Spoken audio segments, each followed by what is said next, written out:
Halo teman-teman, selamat datang di Value Stock.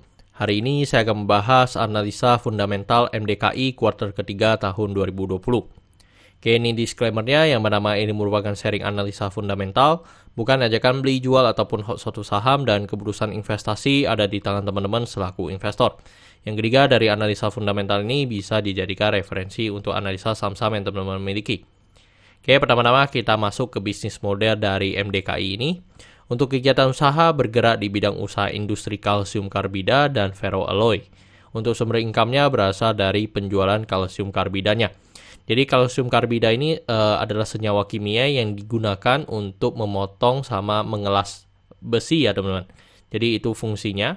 Terus untuk segmen usaha atau marketnya di Indonesia, Jepang, India, dan Amerika.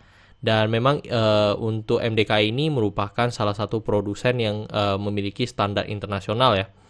Terus untuk kasus hukum, saat saya melakukan analisa ini, saya tidak menemukan adanya kasus hukum yang terkait dengan MDKI. Untuk kepemilikan sahamnya dimiliki oleh PT MD Industri sebesar 65,14%,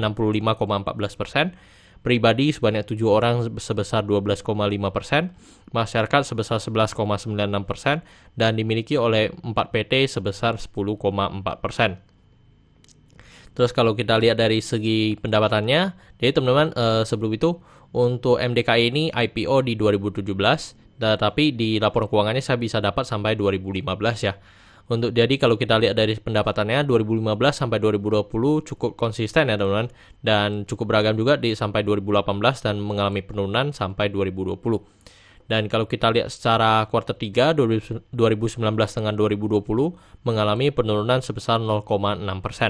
Dan kita bisa asumsikan kuartal keempatnya memiliki kinerja yang sama dengan kuartal 3, maka sampai akhir tahun akan mengalami penurunan sebesar 4,6%. Tetapi kembali lagi kita harus tunggu sampai laporan keuangannya keluar. Dan sebenarnya ini bisa dikatakan penurunannya hampir tidak ada rasa ya pada di masa pandemi seperti sekarang. Terus dari segi net profitnya dari 2015 sampai 2020 cukup beragam. Dan kalau kita lihat secara kuartal 3, mengalami penurunan sebesar 1,9%. Dan seperti tadi, jika kita asumsikan kuartal keempatnya memiliki kinerja yang sama dengan kuartal 3, maka sampai akhir tahun akan mengalami kenaikan sebesar 23,9%. Terus dari segi asetnya dari 2015 sampai 2020 konsisten mengalami kenaikan, dan 2019 dengan 2020 mengalami penurunan sebesar 0,4%. Dan lonjakan aset ini dikarenakan mereka IPO ya teman-teman, yang dimana mereka mendapat dana segar. Terus dari segi hutangnya dari 2015 sampai 2020 konsisten mengalami penurunan, dan penurunan 2019 dengan 2020 sebesar 13%.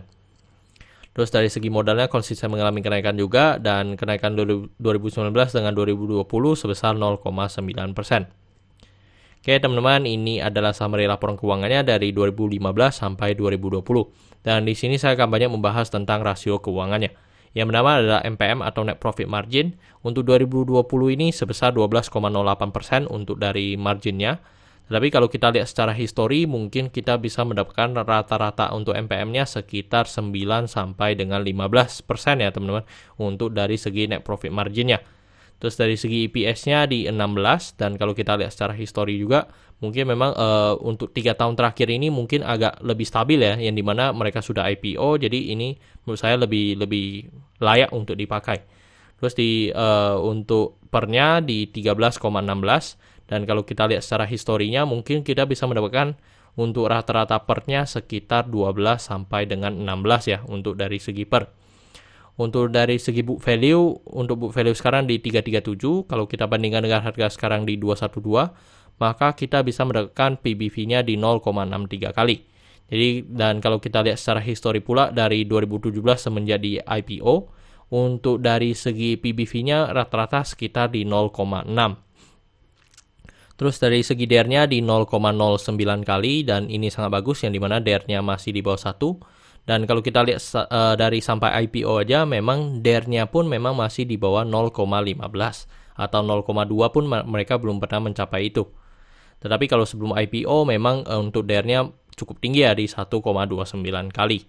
Terus dari segi ROE, untuk ROE di 2020 ini sebesar 4,78%. Dan kalau kita lihat secara histori pun memang rata-rata ROE-nya pun masih sekitar 4%, teman-teman. Terus dari segi ROA di 4,38%, dan kalau secara histori pun memang juga sekitar 3 sampai dengan 5%. Oke teman-teman, saya membuat video ini untuk harga sahamnya di 212, dan dari analisa fundamental saya bisa menemukan intrinsic value-nya sekitar 275. Jadi masih memiliki margin of safety sebesar 30%. Oke teman-teman, ini adalah kesimpulannya. Yang pertama adalah produk dan jasa. Untuk produk dan jasa saya berikan status oke karena perusahaan ini saya lihat masih bisa mempertahan 5-10 tahun ke depan. Untuk dari segi GCG-nya saya berikan status oke karena memiliki pemegang saham mayoritas dan tidak memiliki kasus hukum. Untuk dari segi revenue saya berikan status oke walaupun mengalami penurunan, tetapi menurut saya penurunannya masih di bawah masih tidak begitu terasa ya teman-teman. Jadi saya berikan status oke yang di masa pandemi seperti sekarang. Untuk net profitnya juga sama. Untuk dari segi aset saya berikan status oke karena mengalami kenaikan dari segi asetnya. Untuk liability saya berikan status oke karena DER-nya di bawah 1. Untuk book value saya berikan status oke karena harga jual sekarang masih di bawah harga book value-nya.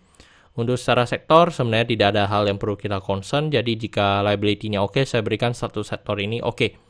Untuk ROE saya berikan status no karena masih di bawah 9% atau 2 kali bunga deposito yang saya anut. Untuk margin of safety saya berikan status oke karena masih positif. Untuk dividen saya berikan status oke karena semenjak dia IPO sampai hari ini mereka masih sangat royal membagikan dividen kepada investornya. Oke teman-teman, jadi kesimpulannya adalah 10 dibanding 11. Dan pertanyaannya adalah apakah saya akan membeli saham NDKI ini? Teman-teman, untuk sementara mungkin ini hanya menjadikan watchlistnya saya dulu.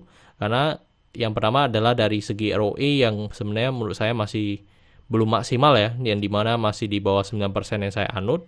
Yang kedua adalah dari net profit marginnya pun memang masih dibilang kategori kecil ya teman-teman. Jadi agak beresiko jika saya mau investasi di sini. Tetapi kalau secara valuasi maupun fundamentalnya memang bisa dikatakan cukup bagus. Tetapi ini datanya pun kan masih hanya sekitar 3-4 tahun.